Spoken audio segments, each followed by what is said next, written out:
प्रेमनगर निवासी समस्त जमशेदपुर वासियों से निवेदन है कि माँ तारा की प्रतिमा आज यहाँ स्थापित कर दिया गया है। इनका दर्शन करें और लाभ उठाएं। जो भी मन्नत रहे यहाँ दिल से अगर मांगा जाए तो ज़रूर पूरा होगा। साथ में श्री श्री काशी विश्वनाथ मंदिरम भी है, जिनका निर्माण का 3 वर्ष हो गया है। यहाँ भी जो भी अपना जो श्रद्धा भाव से दर्शन करते हैं उनका इच्छा पूरा होता है। कितना खुशी मिल रहा है प्रेमनगर में, इतना अच्छा अपार खुशी है। तो आपको सामने प्रत्यक्ष देखने को मिल रहा है। ये मरघट है, यहाँ पर इतना भीड़ है। यहाँ पे है ये मंदिर प्रेमनगर मगरम छठ घाट में है।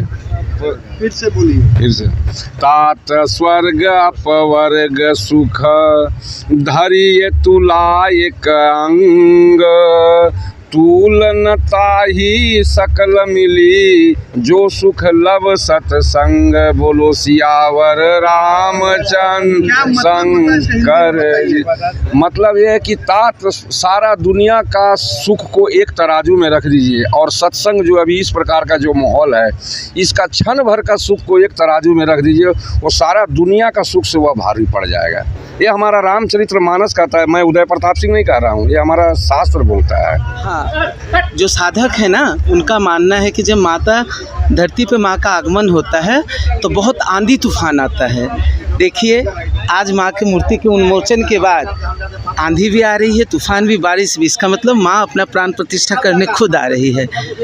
पूरे क्या बोलते हैं जमशेदपुर वासियों से मेरी एक ही विनती है, कल का दिन बहुत शुभ है, यहाँ कर्मकांड भी है। जब भी टाइम मिले आप लोगों को प्लीज़ एक बार आके माँ को प्रणाम करके जाइए। माता रानी सबका भला करेगी। जय जय तारा। आज विश्व पर्यावरण दिवस है, पूरा पृथ्वी आग का गोला बन गया। सभी को रिक्वेस्ट कीजिए एक पेड़ लगाने। हाँ देखिए, ये अब रिक्वेस्ट का समय नहीं है। सबको मतलब क्या कर रहे हैं, अपने आप समझ रहे हैं गर्मी के कारण नहीं रह पा रहे, ये नहीं रह पा रहे। आज एसी में रह रहे हो, कल के परसों के बाद एसी में भी नहीं रह पाओगे, जो दिन आ रहा है। इसलिए सबसे विनीत अनुरोध है, एक के पीछे एक पौधा, एक आदमी के पीछे एक पौधा लगाओ। एसी का खर्चा नहीं करना पड़ेगा किसी को। जय जय तारा। एक सती माँ का कुछ अंश माँ तारा में भी गिरा था, जिसका तारा शक्तिपीठ का नाम से बना था। जमशेदपुर प्रेमनगर में माँ तारा का भव्य मूर्ति का अनावरण किया गया। मूर्ति आज से भक्त के लिए समर्पित किया गया। मैं दिनेश श्रीवास्तव, आप देख रहे हैं आपका अपना एडी लाइफ। लेकिन उस तारा माँ के साथ कुछ हमारे मेहमान आए हैं, उनसे बात करते हैं कि माँ तारा माँ की शक्ति क्या है और आप कहाँ से आए हैं। जय माँ तारा सभी भक्तवृंदों को। मैं तारापीठ और कामाख्या से आई हूँ, लेकिन मैं टाटा में ही रहती हूँ। हमें सौभाग्य प्राप्त हुआ है कि मैं माँ के दरबार में जाती हूँ, आती रहती हूँ। और आज एक्चुअली में बगल में ही एक भवन में हम लोगों का कुछ किन्नरों का कुछ प्रोग्राम था, तो सुबह पता चला कि इतना बड़ा मूर्ति का अनावरण हो रहा है। और आज का दिन ज्येष्ठ महीने का अमावस्या, यानी इसको हम लोग बोलते हैं फलहारिणी अमावस्या। आज माता को फल से रामकृष्ण देव ने अपनी बेबी रामकृष्ण देव ने अपनी बीबी शारदा मणि को आज फल के साथ तौल करके देवी रूप में पूजा किया था। इस अमावस्या का बहुत ही महत्व है इसलिए, और आज के दिन ही माँ का अनावरण हो रहा है।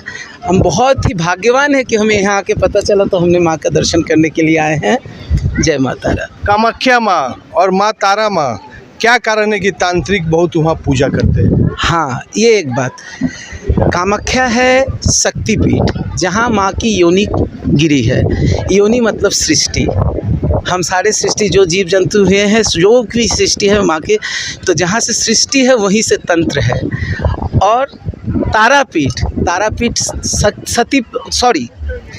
ये है सतीपीठ। कामाख्या है सतीपीठ और ये है शक्तिपीठ तारापीठ। तारापीठ में आपको तंत्र का सबसे बड़ा महत्व है, क्योंकि तारा माँ को यहाँ पर भगवान शिव को अपना दुग्ध पान करवाई थी, इसलिए बोला जाता है कि माँ की शक्ति का। और अगर तांत्रिक जैसे हम लोग अघोरी हैं, तो हम लोग अपने भाषा में बोलते हैं कि खुला तंत्र है कामाख्या और बंद तंत्र है माँ तारा। आप कहाँ से आए हैं? हम एक साथ ही आए हैं, एक साथ आए। हाँ, एक जगह से। ये जो भव्य मंदिर मूर्ति बना है, भारत में क्या और भी कोई जगह है इतने विशाल मूर्ति? हाँ है, वो पश्चिम बंगाल में जो पूर्व मेदिनीपुर है, मेचोग्राम बोल के एक तो जगह है, वहीं पे तारा माँ का मंदिर है। और एक है, हाँ, और एक है तारा चंडी का मंदिर है, वो सासाराम में है। लेकिन वो सासाराम में नहीं गए हम, लेकिन वो गए थे मेचोग्राम में, मेदिनीपुर में गए थे। माँ तारा और शक्तिपीठ तांत्रिक का पूजा स्थान है, लेकिन क्या वहाँ आम आदमी भी पूजा कर सकते हैं? वह दुर्गा और काली का ही रूप है। आप वहाँ से अपने मन से श्रद्धा कीजिए, भक्ति कीजिए, आपको भी फल मिलेगा। अगर वहाँ आप नहीं जा सकते हैं तो प्रेम नगर में बहुत ही अच्छा मूर्ति निर्माण हुआ है, उसको आप ज़रूर देखने आए। अब हम बात करते हैं कि यहाँ पर कहाँ से मेहमान सब आए हैं। यहाँ मेहमान आप लोग से कैसे मिले और कौन कौन है यहाँ पर? देखिए, हम लोग आज सुबह से यहाँ लगे हुए थे, जैसा कि अभी बहन ने बताया कि आज जो है फल चढ़ाया जाता है माँ को। तो आप लोगों को जानकर आश्चर्य होगा कि आज जो है, जब हम लोग यहाँ पर कल जलाधिवास का कार्यक्रम कर रहे थे, एक ही दिन में तीनों हम लोगों को कार्यक्रम करना था। घी का अधिवास, जल का अधिवास, फल का अधिवास और उसके बाद जो है फूल का अधिवास। लेकिन कल इतना आंधी तूफान आया कि हो नहीं पाया, जलाधिवास के बाद कार्यक्रम रुक गया था। तो फल का अधिवास आज फलाहारी अमावस्या के दिन ही हुआ है यहाँ पर।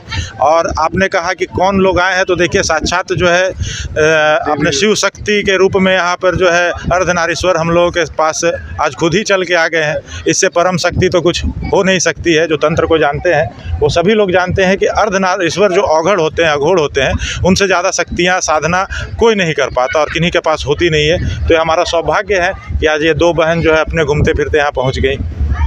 भगवान का रूप किस रूप में आ जाए या भक्त को नहीं पता। भक्त का सिर्फ काम है कि आप भक्ति कीजिए। जो गेस्ट आ रहे हैं सबको भगवान का दरबार में भोजन हो, यही सबसे बड़ा चीज़ है। लेकिन यह जमशेदपुर के लिए बहुत सौभाग्य की बात है कि प्रेम नगर में माँ तारा का भव्य मूर्ति है और आप इस मूर्ति को ज़रूर देखिए। एडी लाइव का वीडियो को लाइक कीजिए, चैनल को सब्सक्राइब कीजिए। एडी लाइव को पूरी टीम की ओर से सभी को धन्यवाद।